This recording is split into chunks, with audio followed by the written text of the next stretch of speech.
So we're now going to go into the universe. This is not a video, this is actually the UI, okay? And the first thing you'll notice is these orbs in the universe. Now these are the partners who manage customer contacts on behalf of the global cell phone company. The closer an orb is to Laura in her physical position in the universe, the more attention she needs to give it based on its performance. So the closer it is to her, the more of a problem there might be with that partner. So let's take a closer look at one of these partners. This is a fictitious partner called Nesoft. Now what you'll notice is we use a lot of radials in the universe. So we have the ability in the 3D world to not just create 2D images, but of course 3D images. So Laura can reposition this object any way she wants, like this. And if she wants, she can actually walk around or look around the object, looking behind it.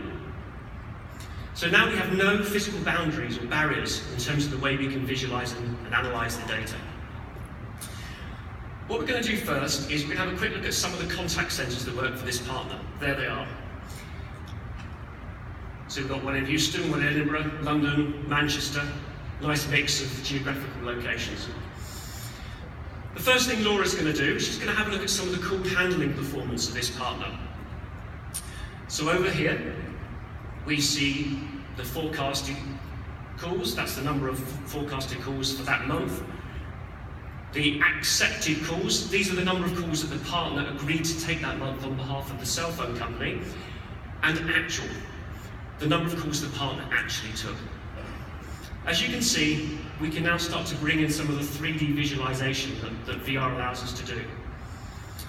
If she wants, Laura can move some of these sliders to, for example, change the month view.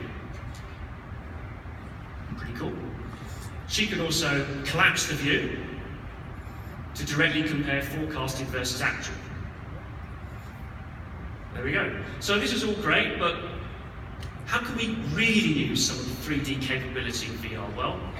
Well, just imagine if Laura could bring up a 3-dimensional heat map that shows some of the intraday performance with 30-minute intervals. Let's do that now.